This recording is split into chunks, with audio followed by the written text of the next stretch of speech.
ശ്രീ ജയചന്ദ്രൻ കല്ലിങ്ങൽ കൂടി നമ്മളോടൊപ്പമുണ്ട്. അദ്ദേഹം ജോയിന്റ് കൗൺസിലിന്റെ മുൻ ജനറൽ സെക്രട്ടറിയാണ്. ശ്രീ ജയചന്ദ്രൻ കല്ലിങ്ങൽ, ഇതിപ്പോൾ DA അടക്കമുള്ള കാര്യങ്ങളിലൊക്കെ ഒരു പരിഹാരം ഉണ്ടാകും എന്ന് പറയുമ്പോൾ ആശ്വാസമുണ്ടോ, അതോ ഇതും പര്യാപ്തമല്ല എന്നൊരു കാഴ്ചപ്പാടാണോ?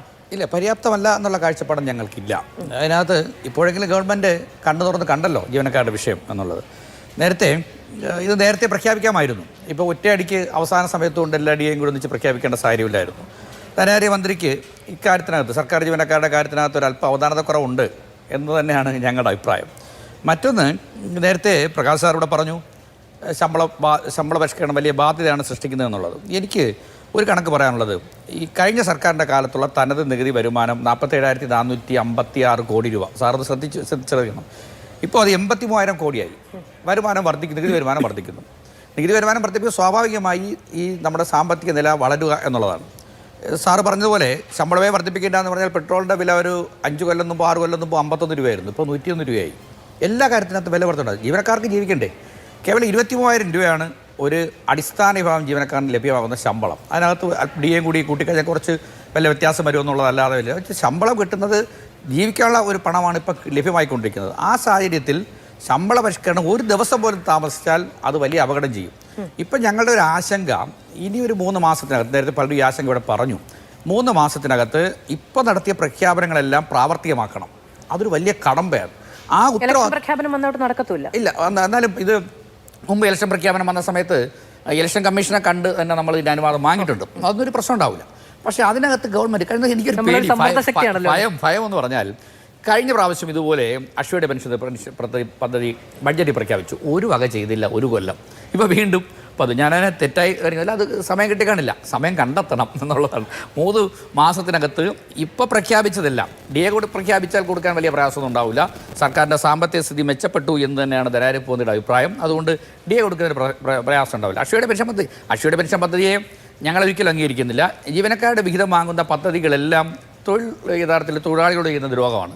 വളരെ വ്യക്തമായി തന്നെ സുപ്രീം കോടതി ഉൾപ്പെടെയുള്ള വലിയ ഫോറങ്ങളെല്ലാം തന്നെ വളരെ വ്യക്തമായി, നഗര കേസൊക്കെ സാറിന് ഓർമ്മയുണ്ടാവും. കോടതിയിൽ പോയതാണോ? ഞാൻ കോടതി പോയാണല്ലോ. ഞാൻ ഈ പങ്കാളിത്ത പെൻഷന്റെ റിപ്പോർട്ട് വാങ്ങാൻ വേണ്ടി സുപ്രീം കോടതി കേസിന് പോയത്. ജയചന്ദ്രൻ, ഞാൻ ആത്മാർത്ഥമായിട്ട് കാര്യമായിട്ട് ഇപ്പോൾ സർക്കാർ ജീവനക്കാരുടെ സ്ട്രെങ്ത് എന്ന് പറയുന്നത് എത്രയാണെന്ന് അങ്ങേക്കറിയാമല്ലോ. 5 ലക്ഷം. അനുപാതരഹിതമായ തരത്തിലുള്ള GDP വിനിയോഗമല്ലേ ഉണ്ടാകുന്നത്. ഇപ്പൊ പക്ഷേ അങ്ങ് പറഞ്ഞതുപോലെ ശരിയാണ്, അടിസ്ഥാന ജനവിഭാഗത്തിന് ജീവനക്കാർക്ക് കിട്ടുന്ന ശമ്പളം ഈ പറയുന്നത് പോലെ പരിമിതമാണ്. പക്ഷെ മുകൾ തട്ടിലേക്ക് പോകുമ്പോഴുണ്ടാകും. അത് ഞാൻ പറഞ്ഞത്, അന്തരം 23,000 മുതൽ 1,66,800 രൂപയാണ് ഇതിന്റെ അന്തരം.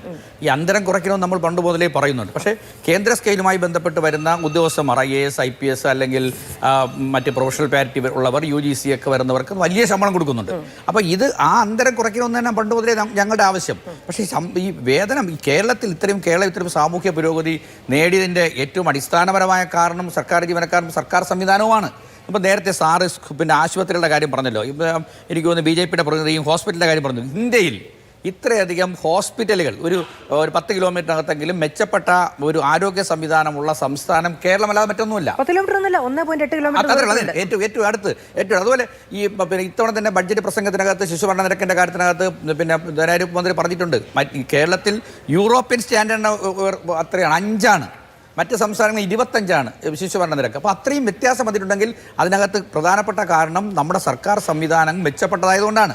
അപ്പോൾ ആ സംവിധാനം മെച്ചപ്പെടുത്തിയതിന് മുന്നോട്ട് പോകണ്ടേ, അവരുടെ ആവശ്യങ്ങൾ പരിഹരിക്കണ്ടേ? അതാണ് ചോദിച്ചത്. അല്ലാതെ GDPയുടെ മുഴുവൻ തുകയും സർക്കാർ ജീവനക്കാർ കൊണ്ടു കണക്കുകൾ 29% ഒട്ടും കുറവല്ല. 3.5 കോടിയിൽ 5 ലക്ഷത്തിന് വേണ്ടി മാത്രം വിനിയോഗിക്കുന്നതാണ്. 3.5 കോടിയിൽ 5 ലക്ഷം എന്ന് പറഞ്ഞാൽ 5 ലക്ഷവും ഈ ജനങ്ങൾക്ക് വേണ്ടി നിൽക്കുന്നവരാണ്. മാത്രമല്ല അവനവനും കൂടിയാണ്. ശരി, അല്ല പക്ഷെ അതിലൊരു അനുപാത വ്യത്യാസം ഉണ്ട് എന്നുള്ള കാര്യം ഞാൻ പറയട്ടെ ഒന്നുകൂടി. ഈ സംസ്ഥാനത്തിന്റെ എല്ലാ വേതന ഘടന നിശ്ചയിക്കുന്നതിനകത്ത് സർക്കാർ ജീവനക്കാരുടെ വേതനത്തിന് വലിയ ബന്ധമുണ്ട്. സർക്കാർ ജീവനക്കാരുടെ വേതനം വർദ്ധിച്ചാൽ മാത്രമേ സ്വകാര്യ മേഖലയിലും നിങ്ങളെപ്പോൾ എല്ലാവർക്കും ആ വേതന ഘടനയിൽ വ്യത്യാസം ഉണ്ടാവുള്ളൂ. വേതന ഘടന ഉയർന്നു നിൽക്കുക എന്ന് പറഞ്ഞാൽ അത് സാമൂഹ്യപരമായ പുരോഗതിയുടെയും കൂടി ഒരു അടയാളമാണ്. അതിലൊരു കോമ്പറ്റീഷൻ കൂടിയുണ്ട്. ഇപ്പം എനിക്കതിൽ തർക്കിക്കാനാണെങ്കിൽ ഞാൻ 1 മണിക്കൂർ തർക്കിക്കാൻ പറ്റും. പക്ഷേ അതിനുശേഷമുള്ള കമ്പ്യൂട്ടറൈസേഷന് ശേഷം നമ്മൾ തസ്തികയിൽ എത്രമാത്രം വ്യത്യാസം വരുത്തിയിട്ടുണ്ടെന്ന് ചോദിച്ചാൽ ഇല്ല. പക്ഷേ കമ്പ്യൂട്ടർവൽക്കരണം നടത്തിയിട്ടുണ്ട് നമ്മൾ. അതിനുശേഷം ഇപ്പം ഈ പറയുന്നത് പോലെ ജനസേവന കേന്ദ്രങ്ങൾ തുടങ്ങിയതിന് ശേഷം നമ്മൾ എത്ര തസ്തിക വ്യത്യാസം വരുത്തിയിട്ടുണ്ടെന്ന് ചോദിച്ചാൽ ഇല്ല. നമ്മൾ പക്ഷേ ഫീസ് കൊടുക്കുന്നുണ്ട് ജനസേവന കേന്ദ്രത്തിൽ വേറെ. അപ്പോൾ അതിലൊക്കെ ഒരു പ്രശ്നമുണ്ട്. അത് പിന്നീട് നമുക്ക് സംസാരിക്കാം. പക്ഷെ അത് പ്രധാനപ്പെട്ട വിഷയമാണ്. കാരണം ഇതിലെ പ്രൊഡക്ടിവിറ്റി എത്രയാണ് എന്നുള്ളതൊരു പ്രശ്നമാണ്. ശരി.